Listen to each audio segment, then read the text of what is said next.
नाज़रीन, अवामी न्यूज़ में ख़बरनि जो सिलसिलो जारी है। इन वक्त असीं तव्हांखे ठुल्ह मां ख़बर ॾींदा हलूं त जमायत अहलसुन्नत जे अॻवाण तालका अवामी प्रेस क्लब ठुल्ह अची फ्रांस में हज़रत महमद सल्लल्लाहु अलैहि वसल्लम जी शान में गुस्ताखी खिलाफ प्रेस कॉन्फ्रेंस कई है। हिन हवाले खां वधीक तफ़सील ॿुधाए रहियो आहे ठुल्ह में अवामी न्यूज़ जो रिपोर्टर नबी बख्श। प्रेस क्लब में मौजूद हैं जो जमायत अहलसुन्नत जा मौजूद मौलवी साहब मौजूद हैं जो फ्रांस नबी करीम सल्लल्लाहु अलैहि वसल्लम के बारे में गलत अल्फाज इस्तेमाल कया अचो तो उनको पुछा कयूं था उनजो छा चवण आहे। अॼु असांजो ही नामूसी रिसालत सल्लल्लाहु अलैहि वसल्लम मार्च कायदे मिलत इस्लामिया अल्लामा हाफ़िज़ ख़ादिम हुसैन रज़वी ज़ीद मजद हुजन जे हुकुम ते अल्हम्दुलिल्लाह मुल्क पाकिस्तान जे नंढे वॾे हर शहर में निकिरी रहियो आहे। इन जो मक़सदु इहो आहे त फ्रांस में जंहिं मलऊन इहो ऐलान कयो आहे त मां मुसलमाननि जे नबी जा ख़ाका शाया कंदुसि ऐं हुकूमत उन्हनि खे शाया करण जी इजाज़त ॾिनी आहे त हुकूमती सरपरस्ती में ही कमु थी रहियो आहे। इन करे असां पंहिंजे हिन मुल्क पाकिस्तान जे हुक्मराननि खां चीफ ऑफ आर्मी खां इहो मुतालबो था कयूं त उन्हनि सां ॻाल्हियूं कयूं वञनि ऐं उन्हनि खे इन शइ खां बाज़ कयो वञे, रोकियो वञे त जीअं मुसलमाननि जा जेके जज़्बात मजरूह थी रहिया आहिनि उन्हनि खे मजरूह न कयो वञे।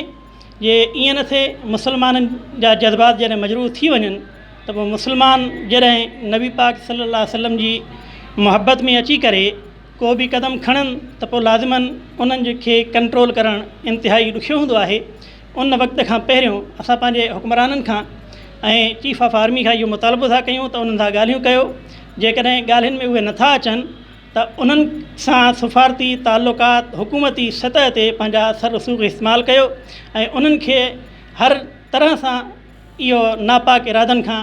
रोकियो वञे। बिस्मिल्लाहिर्रहमानिर्रहीम। असांजी ही जेका अॼोकी मार्च आहे, रैली आहे, इहा एहतिजाजी धरणो आहे, इहो सिर्फ़ु असां हिते गॾु थिया आहियूं इन मक़सद जे लाइ जेको फ्रांस वारनि ऐलान कयो आहे उतां जो वज़ीर आज़म आहे या वज़ीर आला या कहिड़े बि आला उहिदे ते फ़ाइज़ आहे, पर जॾहिं महबूब करीम अलैहिस्सलातु वस्सलाम जे शान में उन गुस्ताखी करण जे लाइ, ख़ाका शाया करण जे लाइ पंहिंजे मुल्क वारनि खे उन इजाज़त ॾिनी आहे, मैगज़ीन वारनि खे इजाज़त ॾिनी आहे त असांजा जेके आला अमलदार आहिनि मुल्क पाकिस्तान जा, उन में वज़ीर आज़म पाकिस्तान हुजे या असांजो कमर जावेद बाजवा साहब हुजनि, त उन्हनि वटि एतिरो पावर आहे, एतिरो इख़्तियार आहे त उन जी निड़ी में हथु विझनि, उन्हनि खे रोकनि वञी करे। जेकॾहिं रोके नथा सघनि, असांजे आला अमलदारनि जूं ॻाल्हियूं नथा ॿुधनि त पाकिस्तानी जेके बि उन्हनि सां सफ़ारती ताल्लुकात आहिनि फ़िल फ़ौर उहे ख़तमु कया वञनि। सिर्फ़ु इहो असांजो ईमानी जज़्बो न आहे बल्कि असांजो नबी न आहे, बल्कि सभिनी जो इहो नबी सॻोरो आहे। कमर जावेद बाजवा जो बि इहो ई नबी सॻोरो आहे ऐं इमरान ख़ान जो बि इहो ई नबी सॻोरो आहे। उन्हनि खे बि इहा ईमानी गैरत अचणु घुरिजे ऐं असांजे चवण खां बग़ैर पाण खे इहो कमु उन्हनि खे करणु खपे हा। पर अॼु असां चऊं था त हाणे उन्हनि खे ज़रूरु करणु खपे, न त ॿी सूरत में असां जे मुल्क पाकिस्तान में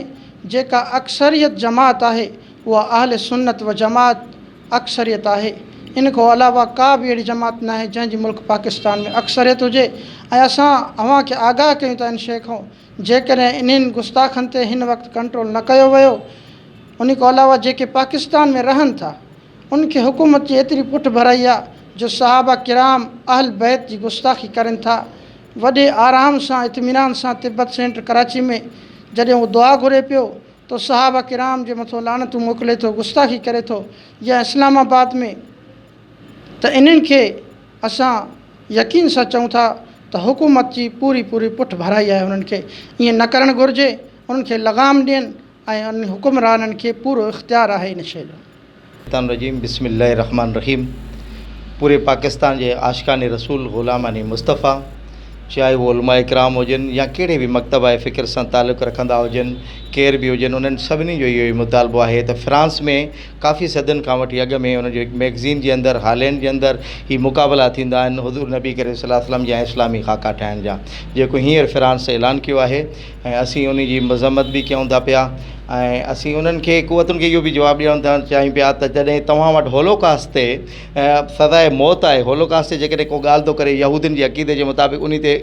उहो उन्हनि सज़ाए मौत रखी आहे, त मुस्लमाननि जो पंहिंजे नबी सां ऐं पंहिंजे दीन सां जेको प्यारु आहे उहो हमेशह उन्हनि एतिजाज जी सूरत में ॾिठो आहे। त असीं उन्हनि खे इहा ई शइ चाहियूं था पिया त असांजे मज़हब सां असांजे दीन सां छेड़छाड़ करणु काई बि इज़हारे आज़ादी राइजी नाहे। गुज़िरियल साल बि जॾहिं हुननि ऐलान कयो ऐं पाकिस्तान में एहतजाज थिया, असांजे हुक्मराननि उन्हनि सां सख़्तु एहतजाज कयो जेको उन्हनि मुलतवी कयो। असीं हुकूमत पाकिस्तान जो उन वक़्तु बि शुक्रियो अदा कयोसीं, बल्कि हुकूमत पाकिस्तान जो इहो फ़र्ज़ु हुयो ऐं हींअर बि हुकूमत पाकिस्तान जो इहो फ़र्ज़ु आहे त फ़्रांस सां सख़्तु शदीद तरीन एहतजाज करे OIC ताईं इहो मामिलो खयो वञे, इन खे हमेशह जे लाइ ख़तमु कयो वञे। इहो हमेशह बार बार इहा शइ थिए थो पियो। हुकूमत पाकिस्तान सख़्तु एक्शन खणी उन खे इहा शइ करे। हीअ रही आलमी साज़िश ऐं अहिड़ी तरह पाकिस्तान जे अंदरि उन साज़िश जा मुहरका मुहर्रम अल हराम जे दौरान इस्लामाबाद जे अंदरि, कराची जे अंदरि सहाबा इकराम जी गुस्ताखी थियूं, सरेआम गुस्ताखी थियूं, जंहिंते शदीद एहतजाज ऐं उलमाए अहले सुन्नत सिर्फ़ु बरेलवी मसलिक न, उन में अहले हदीस ऐं उन में देवबंदी मकातिब फ़िक्र जेको पाकिस्तान जो मां सम्झां थो 95% थिए थो पियो, शदीद एहतजाज करे पियो। ऐं